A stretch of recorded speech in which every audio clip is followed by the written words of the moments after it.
Section 1. You will hear a student talking to the study abroad coordinator at her university. First, you have some time to look at questions 1 to 4.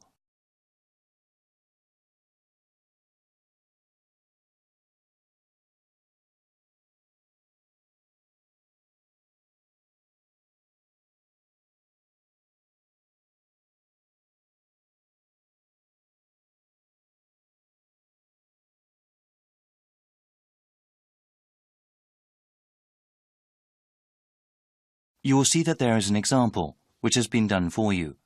On this occasion only, the conversation relating to this will be played first. Hi, Leela. Please sit down. So you were interested in studying abroad next year, right? Yes, that's right. I've always wanted to live and to study in South America. Okay, well, I have to go over a few things with you first, Leela. Once I get some information, I can tell you about studying abroad. What is your last name? Kim. That's K-I-M-H. Corbin asked Leela for her last name, Kim, so this has been written in the notes. Now we shall begin. You should answer the questions as you listen, because you will not hear the recording a second time. Listen carefully and answer questions 1 to 4. Hi, Leela. Please sit down. So you were interested in studying abroad next year, right? Yes, that's right. I've always wanted to live and study in South America. Okay, well, I have to go over a few things with you first, Leela. Once I get some information, I can tell you about studying abroad. What is your last name? Kim. That's K-I-M-H. Okay, now, when are you interested in studying abroad? I want to study my entire third year of university abroad. Wow, that's a long while, but well worth it. Have you ever lived or studied abroad before? Yes, I took a summer language program in Buenos Aires, Argentina. Will you be applying for financial aid for your year abroad? I think I will be. Living costs are lower in South America, but plane tickets can be very expensive. What kind of degree do you want? I plan to obtain a Bachelor of Arts in Spanish and Latin American history. I'm especially interested in how countries there became democracies. That sounds very interesting. Do you have any idea what countries you want to study in? I think I'll do 1 semester in Bolivia and then another semester in Peru. That's all the basic information I need. Just ask if you need anything else. Before you hear the rest of the dialogue, you have some time to look at questions 5 to 10.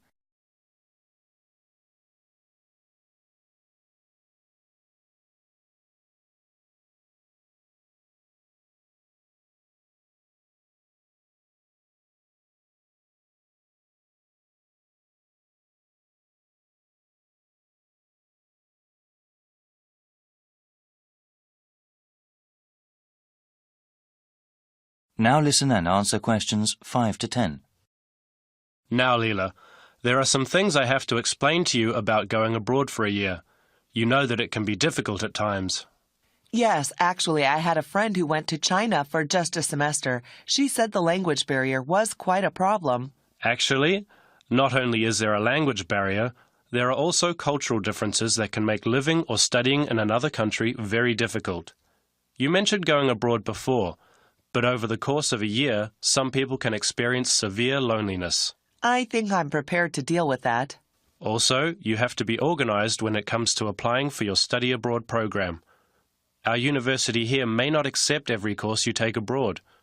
You have to make sure with your academic advisor about which ones are appropriate and will count towards your degree. Understood.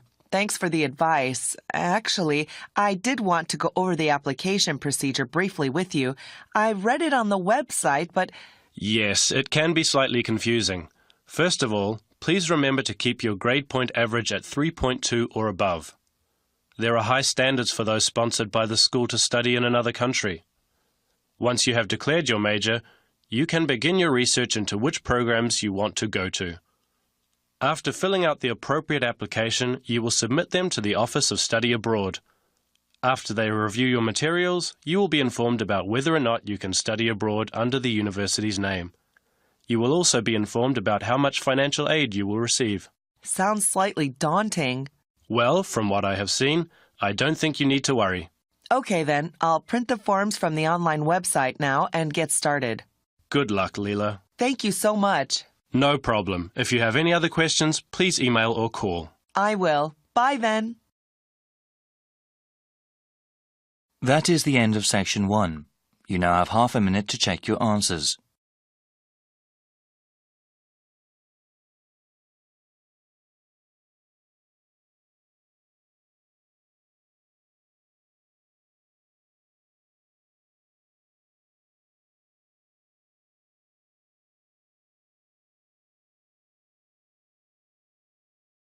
Now turn to section 2 on page 4.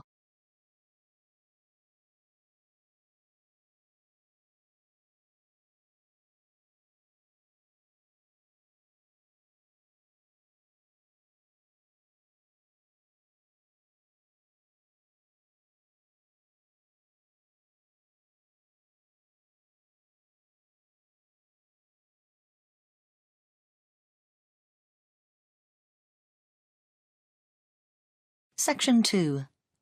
You will hear a recorded message giving information about an English hotel.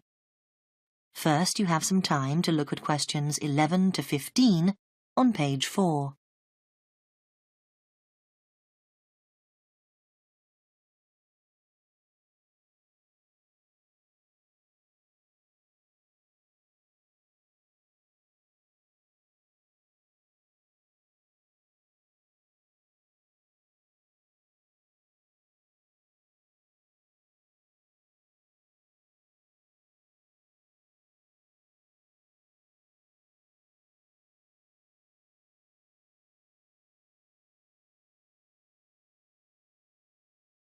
Now listen carefully and answer questions 11 to 15. Welcome to the Bridge Hotel information line. The Bridge Hotel is part of the Compact Group, which is a large association of family-owned hotels offering a warm, friendly atmosphere and high-quality service at competitive prices. All of them cater for a wide range of people, from business to leisure clients.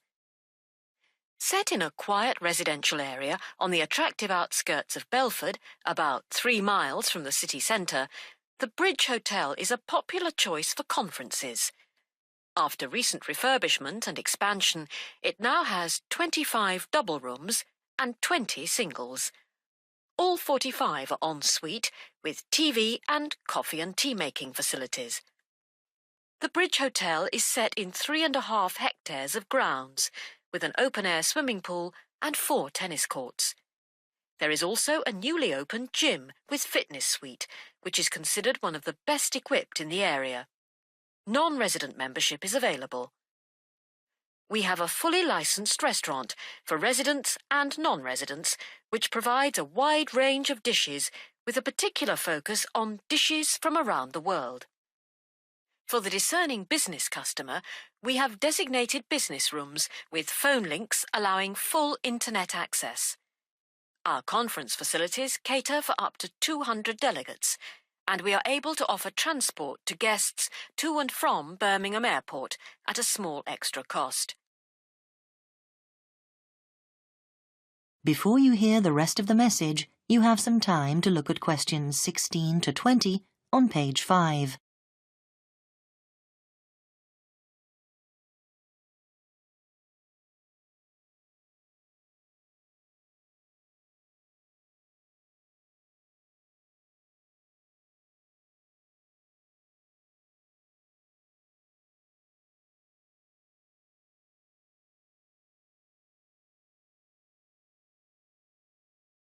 Now listen and answer questions 16 to 20.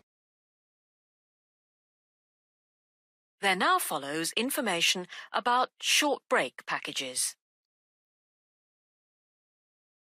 Welcome to the Bridge Hotel Short Breaks information line. We offer 3 packages: 2-day, 3-day and 5-day. The 2-day costs £75 per person per night and includes full cooked breakfast and evening entertainment. Very popular for weekend getaways. The 3-day break costs £60 per person per night and, in addition to offers for the 2-day break, includes 1 4-course dinner. This allows guests to enjoy the full range of hotel facilities. The 5-day break costs £52 per person per night, and in addition to offers from the 2- and 3-day breaks, includes free beauty therapy on 2 days and a full-day pass to a golf club. This package is particularly popular with couples who want a completely relaxing break. If you would like more information about these special packages, call extension 3469 to speak to our customer service manager, John Martin. Thank you for calling the Bridge Hotel information line. That is the end of section 2. You now have half a minute to check your answers.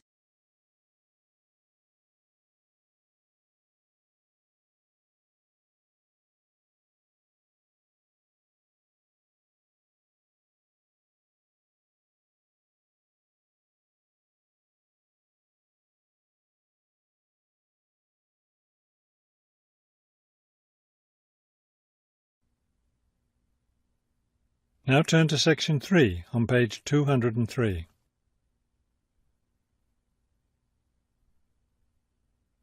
Section 3. You will hear 2 students talking about a class assignment about wild bird rescue and rehabilitation.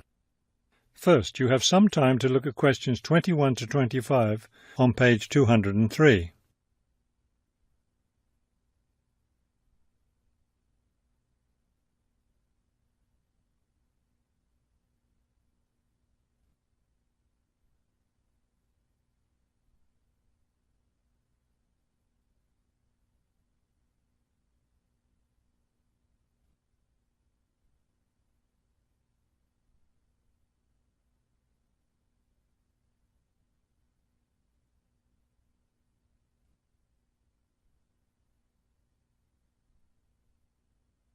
As you listen to the first part of the conversation, answer questions 21 to 25.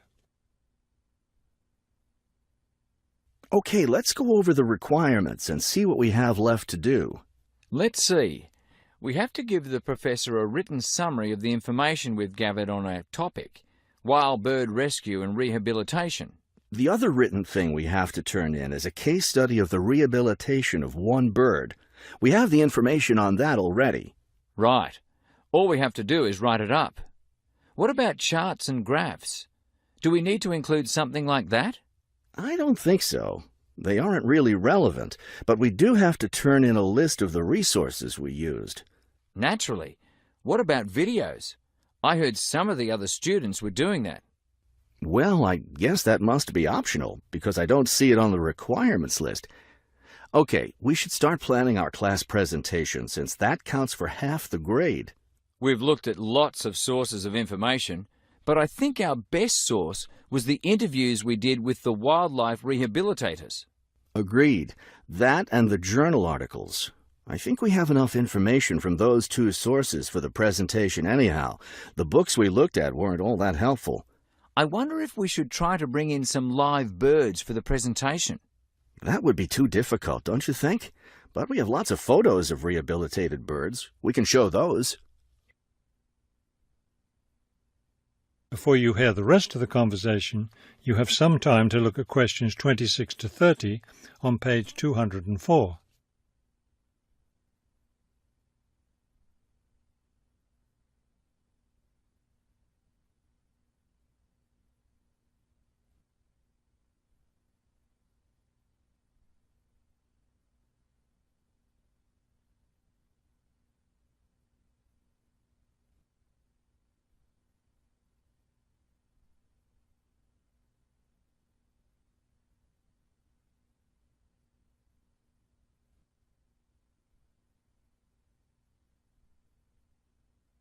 Now listen and answer questions 26 to 30.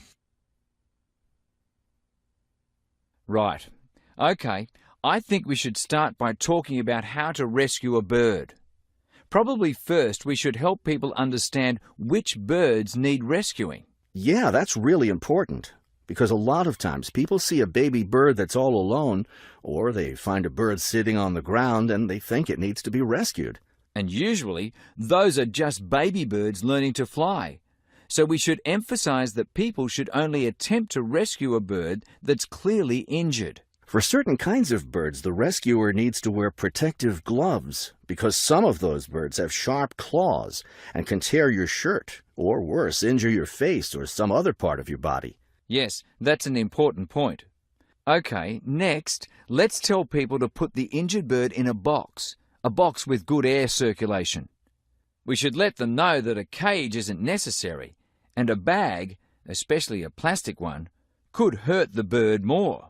Another thing we need to say is that the best way to help the bird stay calm is not by petting it or talking to it, but by leaving it completely alone. Then people should take the bird to the bird rescue center as soon as possible. Right, and we should also point out that when they're driving the bird to the rescue center, it's better not to play music on the radio or talk loudly, because those things just stress the bird. Yes. It's better just to speak quietly while you have the bird in the car. Okay, we've got that part covered. Next, we should talk about what happens at the rescue center. That is the end of section 3. You now have half a minute to check your answers.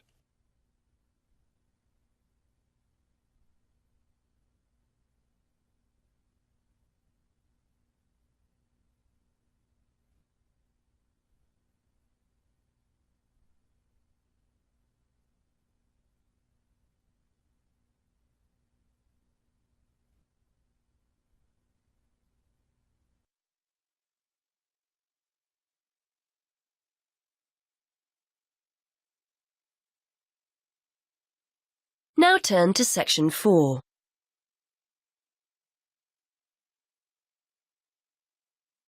Section 4. You are going to hear a lecturer giving a talk on archaeology. First, you have some time to look at questions 31 to 33.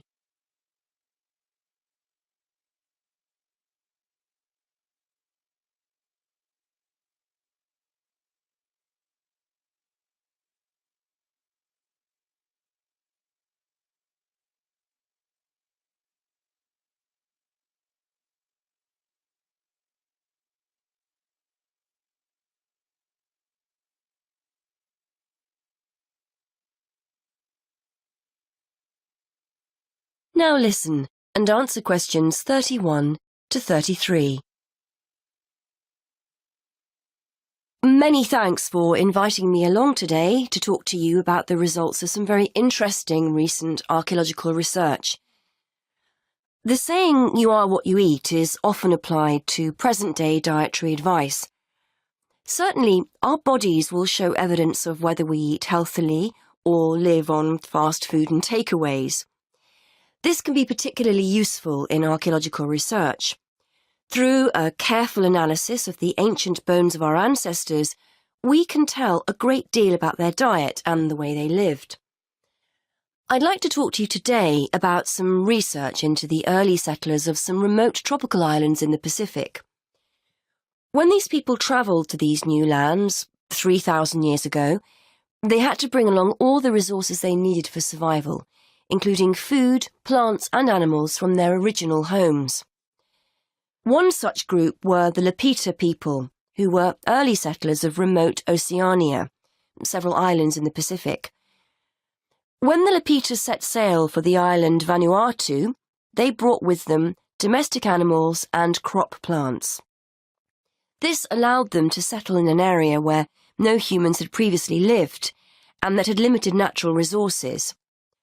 Archaeologists have been keen to discover to what extent these settlers and their domestic animals relied on the resources they'd brought with them compared to the native plants and animals they found on the island. Before you hear more of the talk, you have some time to look at questions 34 to 37.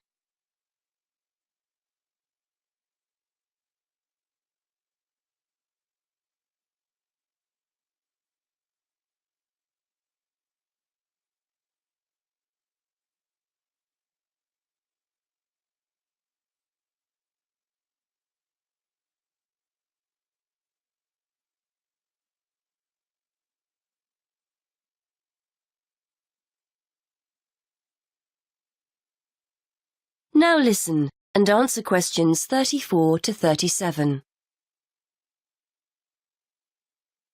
order to try and understand the diet and lives of the Lapita people, archaeologists analysed the chemical composition of the bones of 50 adults excavated from the Lapita cemetery on Efate Island, Vanuatu. Depending on what we eat, we consume varying amounts of carbon, nitrogen and sulfur. As these chemical elements are ultimately deposited in our bones, the amounts or ratios of each one can provide a sort of dietary signature. For instance, plants incorporate nitrogen into their tissues, and as animals eat plants and other animals, nitrogen builds up in their own system. The presence of different ratios of chemical elements may show whether a human or an animal ate plants, animals, or both. Carbon and sulfur ratios offer another clue to diet. Carbon ratios, for example, differ between land and water organisms, as do sulfur ratios, the values of which are much higher in aquatic organisms compared to land-based organisms. As well as examining the settlers' bones, scientists carried out a comprehensive analysis of the chemical elements found in the settlers' likely food sources. This included modern and ancient plants and animals.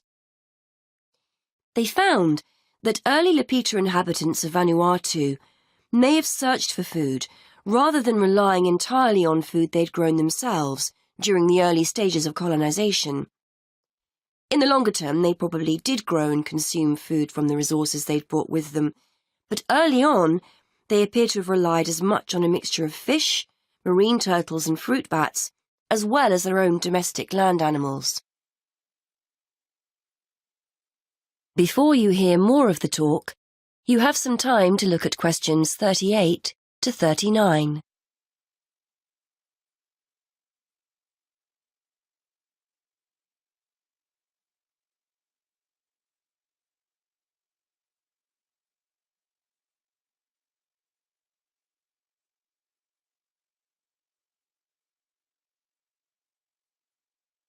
Now listen and answer questions 38 to 39. The archaeologists believe that this analysis of diet may also provide clues to the culture of the settlers. For one thing, males had much higher nitrogen levels compared to females, which indicates greater access to meat. This difference in food consumption may support the hypothesis that Lapita societies were ranked in some way, or it may suggest dietary differences associated with the work people were involved in. Before you hear the rest of the talk, you have some time to look at question 40.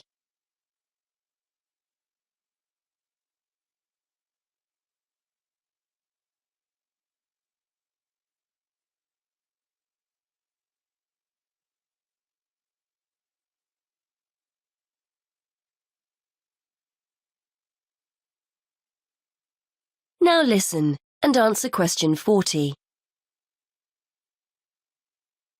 Additionally, the archaeologists analysed ancient pig and chicken bones and found that carbon levels in the settlers' domestic animals indicated that they were eating a diet mainly of plants.